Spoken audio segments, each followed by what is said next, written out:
I want to thank you for joining me for another study in the book of Isaiah. I'll ask that you, if you will, please be turning to Isaiah chapter 40.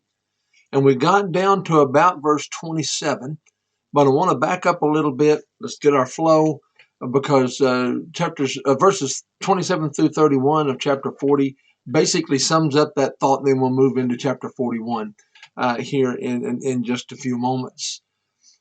Remember that we're looking at the latter half now, the last portion, the last of three sections of Isaiah. Chapters 40 through 66 all are about the comfort of God's people. It's a shift in the language that's been portrayed. Much judgment has already been discussed. I'm not saying that judgment won't be discussed in some aspects, but the overall tone of this last section is going to be much more comforting, much more upbeat, much more positive in nature. Keeping track with our breakdown, chapters 40 through 48 is the first section of this area we're looking at, and it's the reasons for the comfort that God is extending to his people. Chapter 40 is about the sovereignty and the majesty of God. There's no better way to begin for us to understand the promises of God without understanding his sovereignty and his power, without getting a better better grasp, if you will, of the attributes of God. We saw in verses 1 through 11 the way that the sovereignty and the majesty is portrayed. There's two primary sections. The first ends in verses 1 through 11, and this has to do with his incomparable word. We looked at various phrases that were key. For example, in chapter 40, verses 1 and 2, we saw the comfort of my people. And there again is that primary word that is being discussed for us to understand.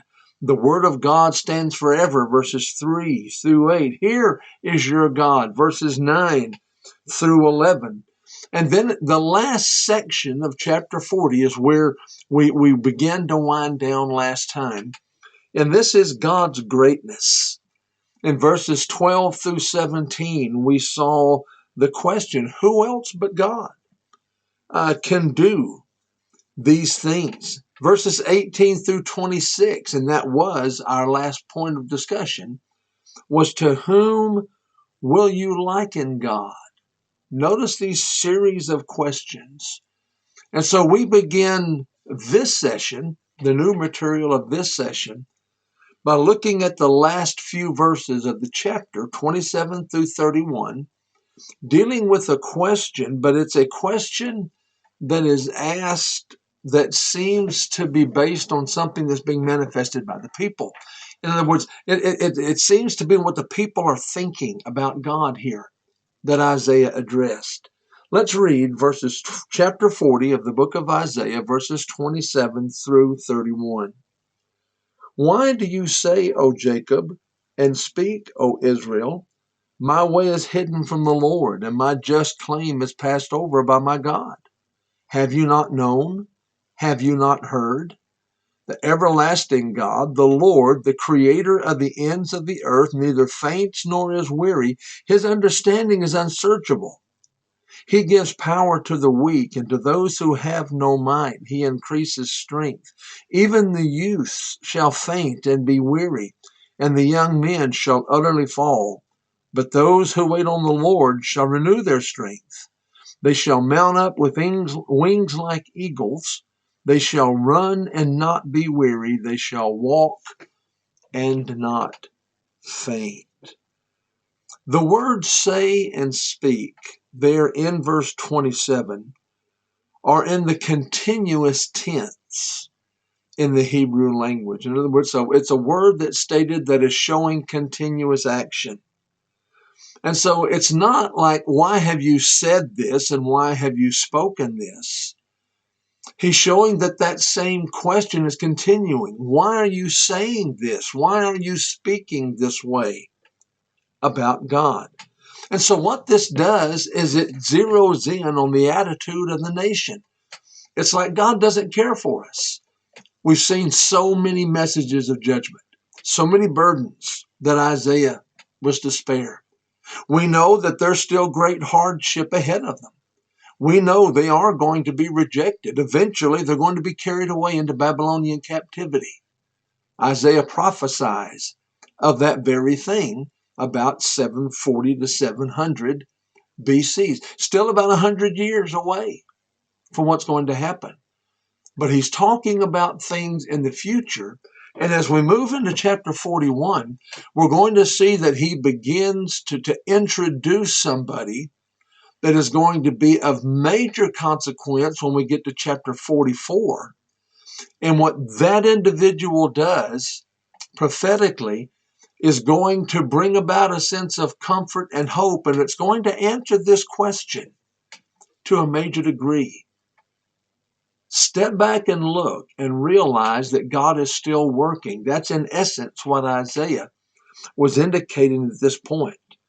What Isaiah is doing is he is exposing their attitude or their understanding of God as being faulty. It's not right. It's not true. God has not abandoned them. God is still with them. He's still concerned about his people. That's the point he's making. The people thought that God was either unconcerned or he was simply too far removed to take note of their situation. So many times we see lessons that are needed today to understand what omnipresent means. God is everywhere at one and the same time. There's not a thought that goes through somebody's head.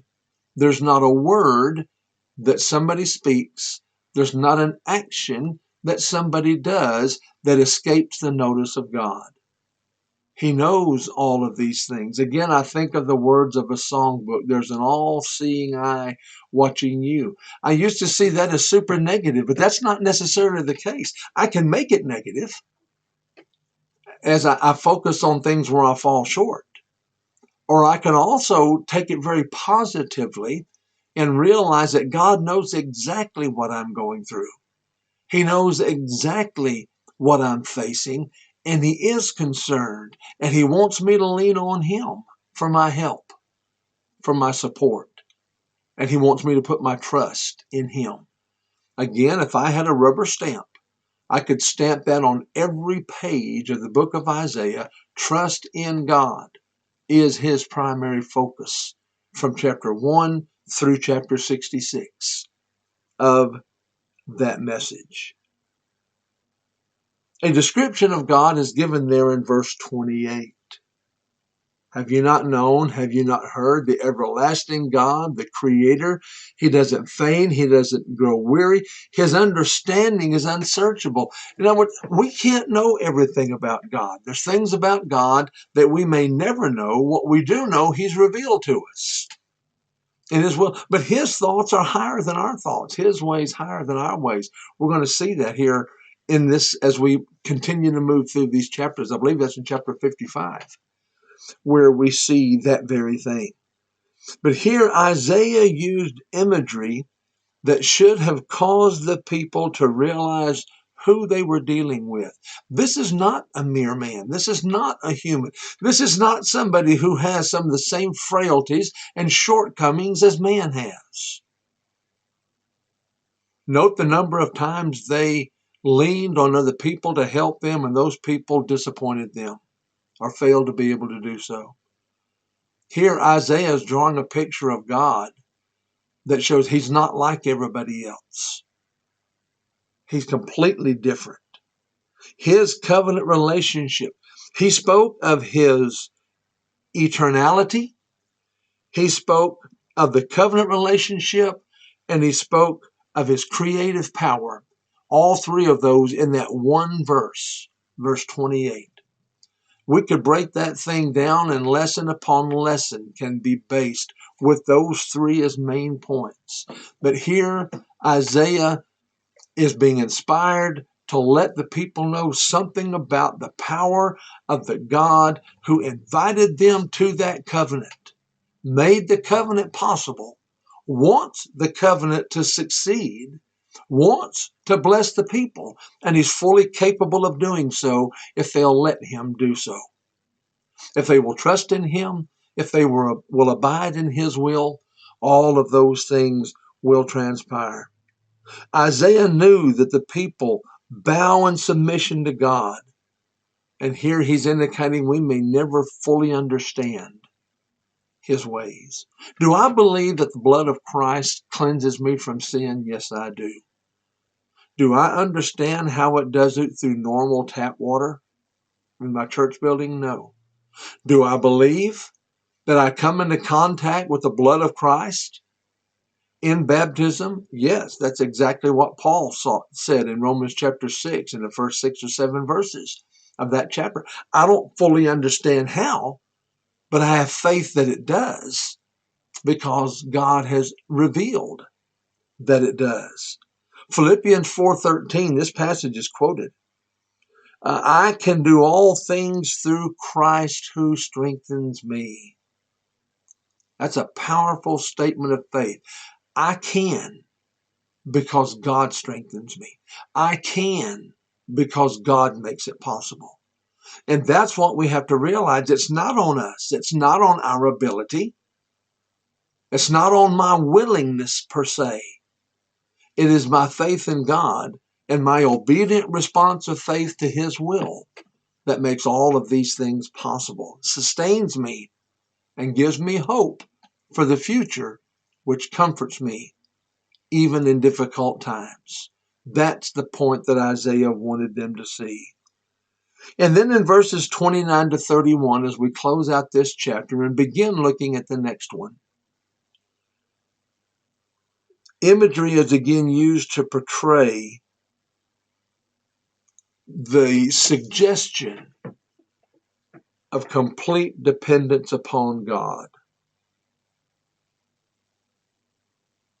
He gives power to the weak, and to those who have no might, he increases strength.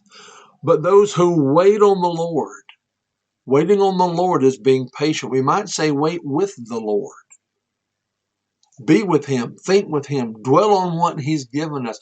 Focus on the relationship that we have in him. Those of us who wait on the Lord shall renew their strength. It's God that provides the strength. That's what we saw again back in Philippians 4:13. I can do all things through Christ who strengthens me.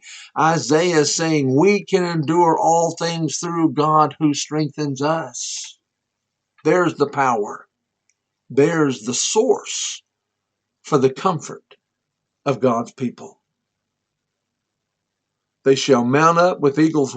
They shall mount up with wings like eagles. They shall run and not be weary. They shall walk and not faint.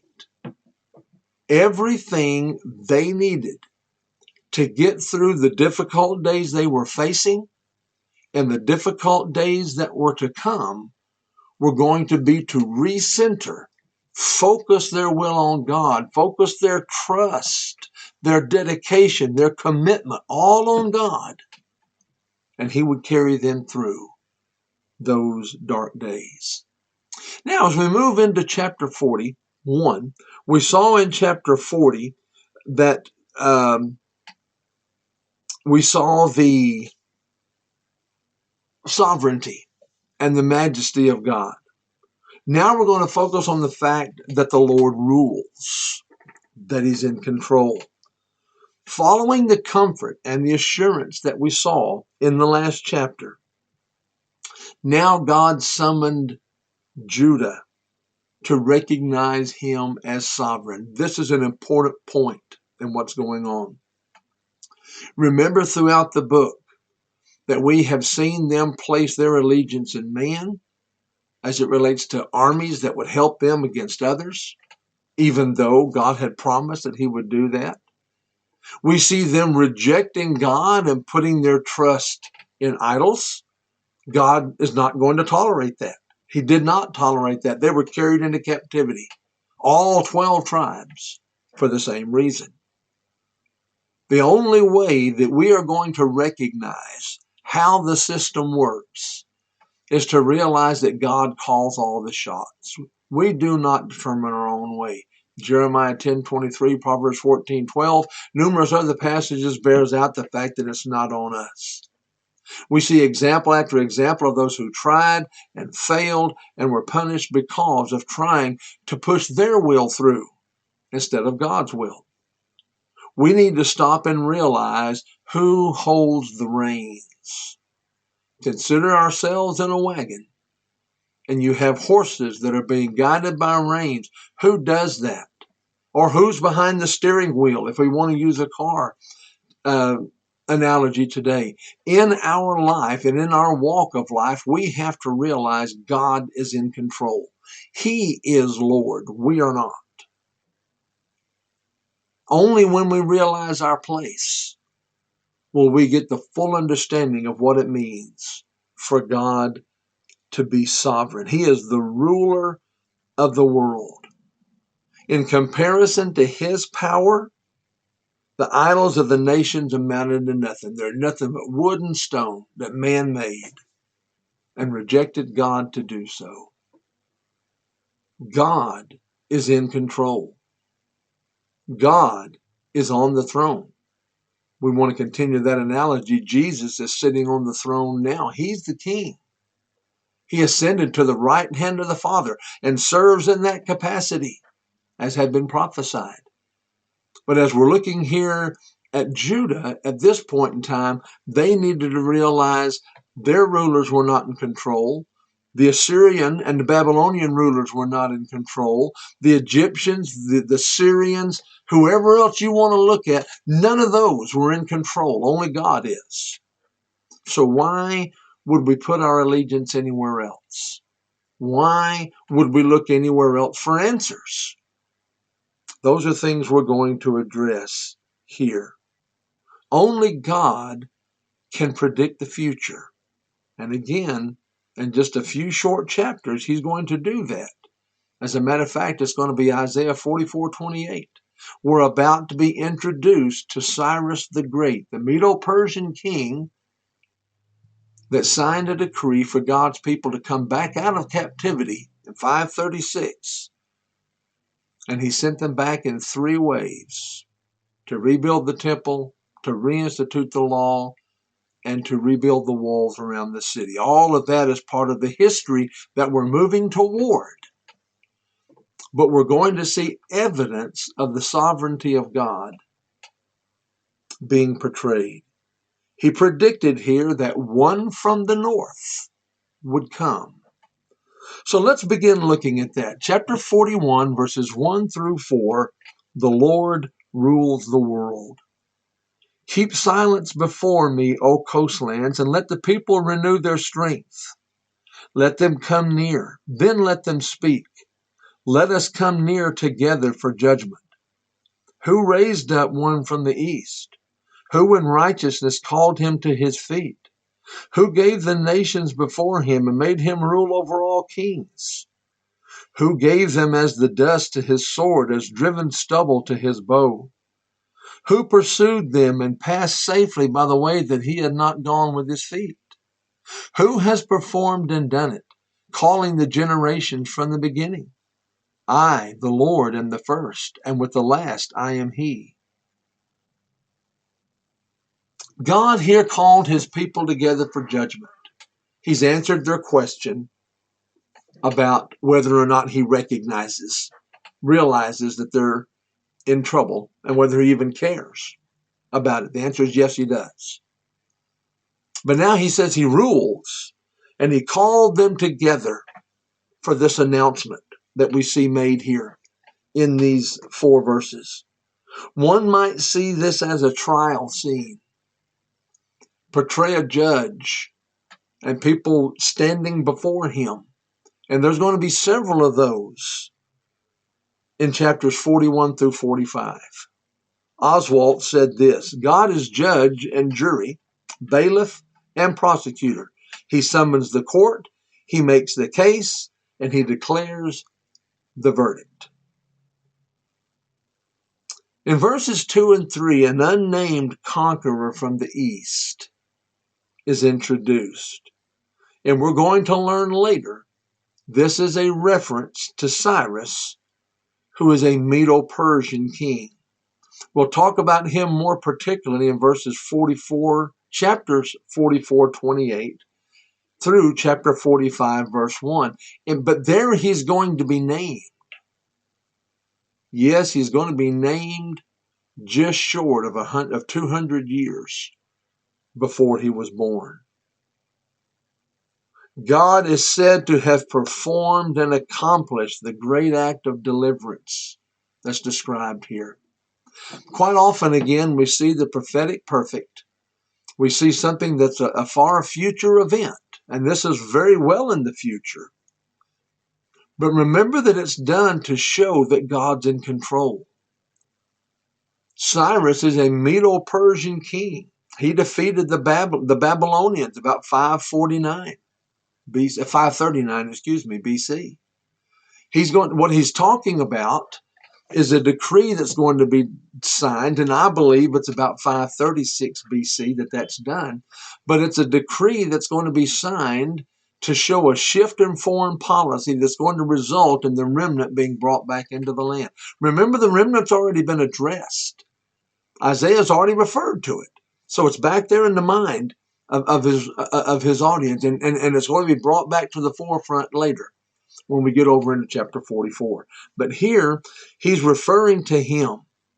But notice what he said again. I, the Lord, am the first, and with the last, I am he. I am he who did what? He raised the ruler in the east that's going to deliver them. Do you realize that to be delivered, they first have to be taken captive? That's again what's being addressed here, and it's at least being implied in what we're talking about. Yes, Babylon, beginning in 606, culminating in 586, is going to take Judah in 3 waves into captivity. But notice Isaiah is leapfrogging over that. He could use that to show, he could have used that very sequence of things that I just discussed to show that he's in control, because even when Babylon was doing that, God was using Babylon to vent his wrath on Judah. But here he's focusing on something positive again. Remember more of the positive flow of this. Captivity is coming. Yes. It's going to be horrible. Yes. They're going to lose their home. Yes. The temple's going to be destroyed. Yes. All that's going to happen. But let's look on the other side of it. And I'm raising somebody up, says God, who's going to come from the east, and he's going to deliver you. But it's me. I've done it. I'm in control of the world. Now, we have a lengthy reading here in verses 5 through 16. We won't finish this. Let's go ahead and just read just a couple of verses at a time. We've got about 6 minutes. Let's look first of all, in that context, chapter 41, verses 5 through 16 deals with the Lord your confidence. Okay, first of all, it's the Lord rules. The Lord's in control. He's master of the universe. All kings are in subjection to him. He alone is sovereign. Now, yes, that's the case, but let's shift again to the comforting nature. He's our confidence. That's what Isaiah was attempting to get his readers to understand. Let's look at verses 5 through 7. The coastlands saw it and feared. The ends of the earth were afraid. They drew near and came. Everyone helped his neighbor and said to his brother, "Be of good courage." So the craftsman encouraged the goldsmith. He who smooths with the hammer inspired him who strikes the anvil, saying, "It is ready for the soldering." Then he fastened it with pegs, that it might not totter.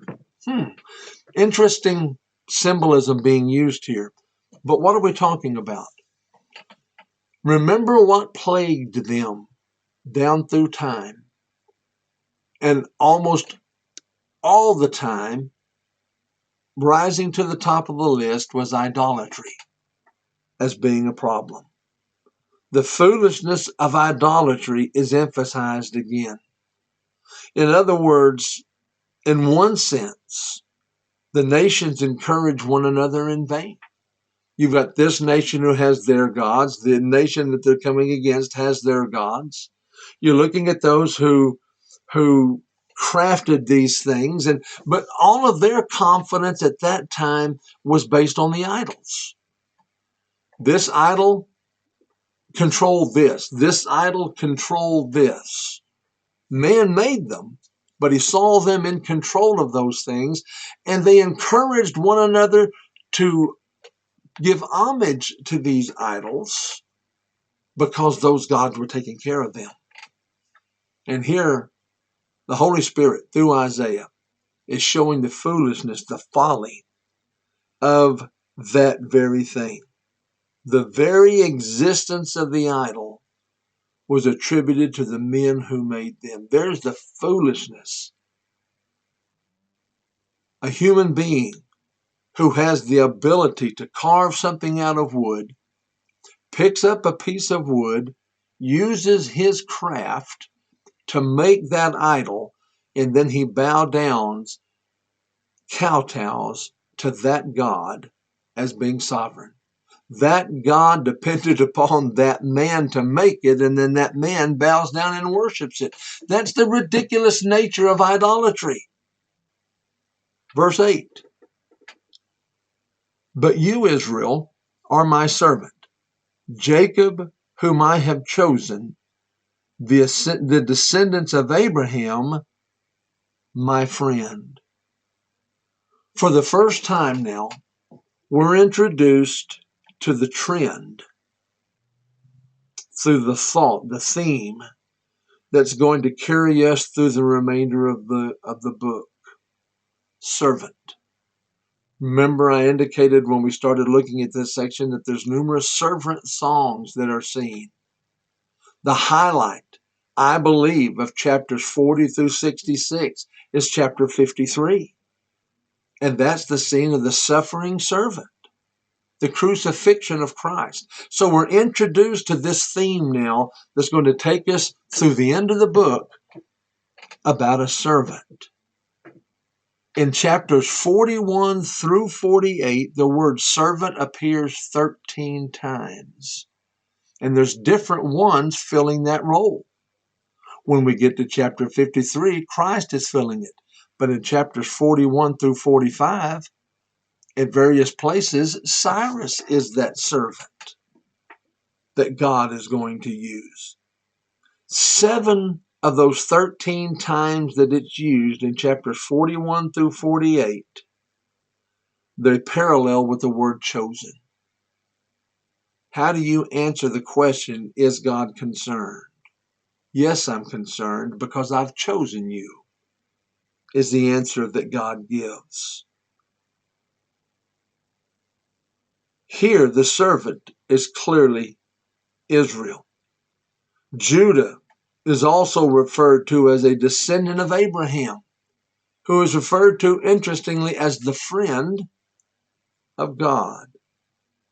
This is the second of 3 times that Abraham is mentioned in that manner. The word friend literally means my beloved.